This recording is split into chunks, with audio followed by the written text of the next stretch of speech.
All right, welcome in, y'all. We got One Piece chapter 1137 full spoilers. My name is Sai, and today we are here to have a discussion regarding them. If you haven't read the full spoilers yourself yet, though, I will be linking it in the pinned comment, so feel free to check it out. But yes, time to talk about this chapter. Man, oh man, Gunko is freaking cool. So we get the confirmation that she has the arrow no Mi. So I was completely wrong when it comes to the mummy theory, which totally fine. You know, I make these theories. I can be wrong. No big deal.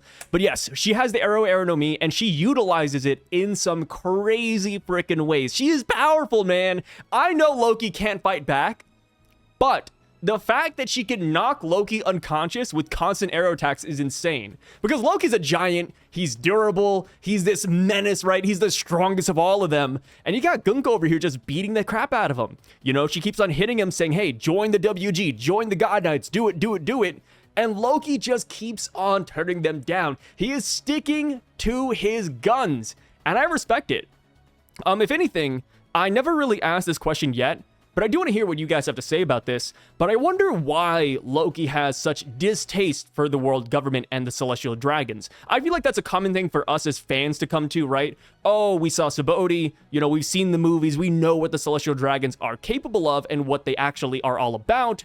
But for Loki, though, a giant that has pretty much lived his whole life here on Elbaph and only left once and then got beaten by Shanks, I wonder what his viewpoint on celestial dragons is. Has he had a bad run-in with them in the past, or does he know something that we have not seen yet? And the reason why I bring up that notion is because of King Herold. So in this chapter, Herold talks a little bit about him, and we kind of get like a more definite line as to what King Herold was all about.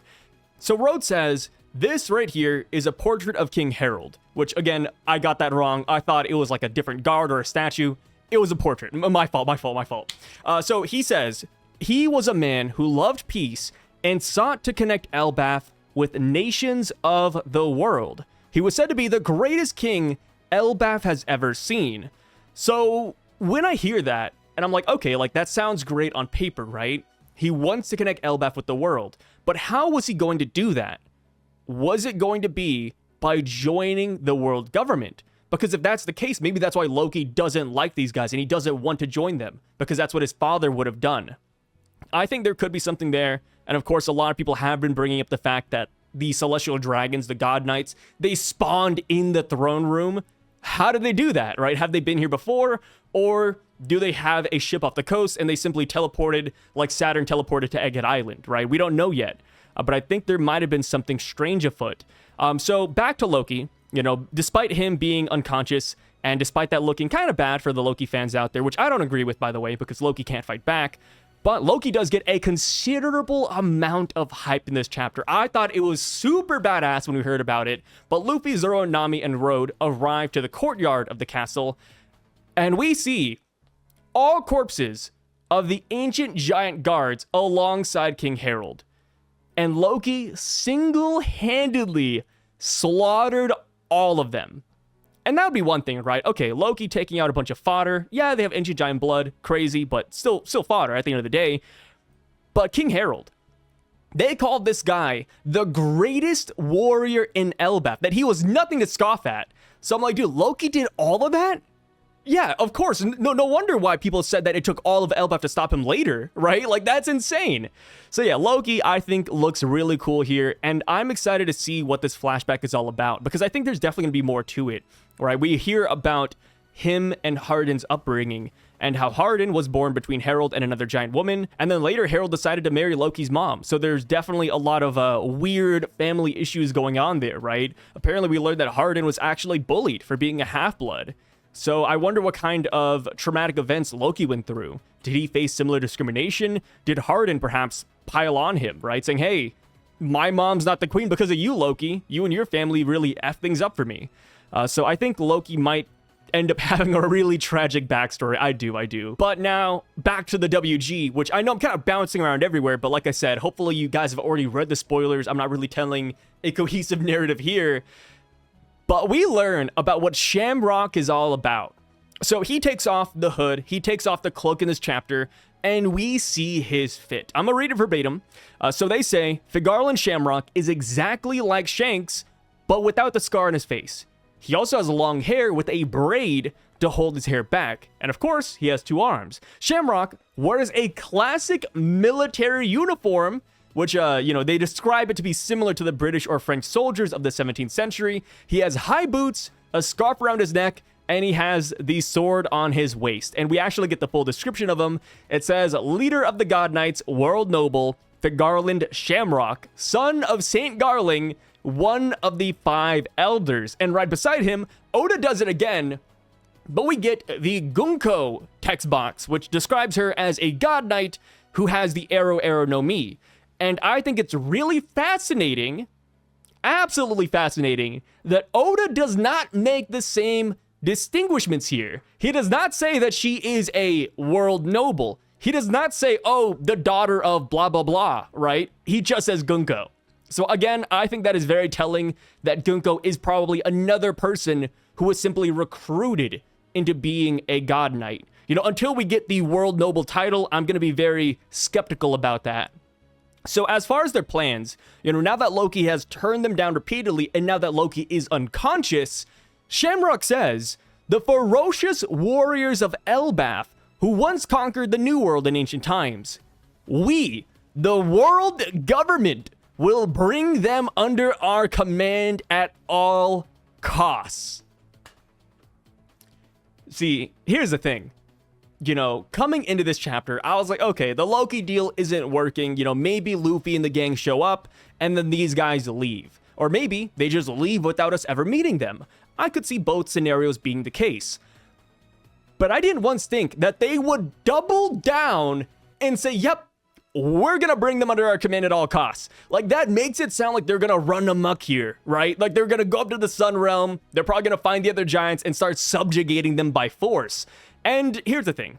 While Loki turned them down, they could still theoretically go for Hardin because he's still a prince, right? Despite Hardin's mom not being the queen of Elbaph and maybe, there's some weird royalty things going on there, he's still a prince. So maybe they try to convince Hardin, or perhaps there's like another bastard child of Herold out there that they can convince.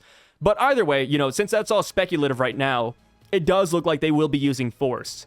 And if that is the case, I'm excited to see what they can do, right? I know I was hyping up Gunko earlier, beating up a Loki who's chained up, but that's still impressive. I think the power output Gunko has is actually pretty amazing. And even the way Gunko utilizes her Devil Fruit in this chapter is impressive. So let me see. I'm going to read verbatim what they say. So right on, the leaker, he says, in an amazing double page, Gunko starts walking on top of the arrows she'd create. And when Loki rejects them again, she attacks Loki as predicted. She later creates giant boots and gauntlets with her arrows to attack Loki's giant body. Her utilization of her Devil Fruit is nuts, right? When you think of the arrow no Mi, you're like, okay, maybe they can shoot an arrow. I would imagine something similar to Vanderdecken, right? He picks something up, he throws it. Technically, that's like a projectile arrow. Sure. So I was like, okay, maybe Gunko just, shoots arrows and we're good. But no, like, she's literally creating giant arrows and just utilizing them however she wants. So yeah, I think Gunko's really impressive, and I'm excited to see what Shamrock is all about, right? And I want to see if there is going to be a distinction between how a world noble, Shamrock, fights in comparison to Gunko, who just has a regular Devil Fruit. Which also, shoutouts to Paramecia. I saw a lot of people in the comment section of yesterday's video saying, yeah, Gunko's amazing because it's just a Paramecia, right? It's been a while since we've seen a Paramecia go this hard. And I completely agree, right? A lot of people were having Zoan fatigue, and I could see that. So yeah, Paramecia, Devil Fruit's making a comeback in 2025. I love it. And hey, if she's a God Knight, if she has that training, and if she is an end-stage opponent, I wouldn't be surprised if she could awaken. An awakening with the arrow no Mi? Come on, guys, come on. So on to headcanon now. But now that they want to subjugate Elbaph, I think that they're going to end up looking pretty good here. That is my personal opinion. But hear me out. Shamrock is the leader of the God Knights. I can't see this guy losing right now. I really can't. And plus, he's got the Figarland text. I think he's going to look absolutely ridiculous here. And I don't think he can lose because we haven't met the rest of the God Knights yet, right? We've only met 2 thus far out of 9. Like, if Shamrock, the leader, loses, before we meet the other God Knights. That would be crazy. Like, imagine that in any other scenario or any other fight in One Piece. Like Doflamingo, beating Doflamingo before we meet the rest of his crew. Beating Kaido before we beat the Toby Roppo. Right? Beating Arlong before we beat Kurobi. Like, no. I can't see this guy losing. I think he has that, you know, plot armor right now. And I'm super excited, bro. I'm super excited. And here's the thing. In my opinion, if he looks like Shanks, if he talks like Shanks, I think it wouldn't be surprising if he's almost as strong as Shanks, if not the exact same. So yeah, super cool. And I do want to see what his swordplay is all about, right? Because Shanks had the Griffin imagery, he had the crazy hockey. Also, we should expect him to have Conqueror's hockey as well, right? Yeah, Shanks has it, so yeah. Give it to this guy too. And plus, we saw the Black Lightning when they spawned here with the Magic Circle, so yeah. Give him Conqueror's hockey and everything. I'm all about it, bro. I'm all about it. And also, you know, I talked about, the God Knights can't lose here because we haven't met the rest. There does exist a reality where Shamrock does the same thing that the Gorosei did. Where the Gorosei, you know, Saturn performed the summoning on Egghead Island and brought the rest of them there. Oh, dude.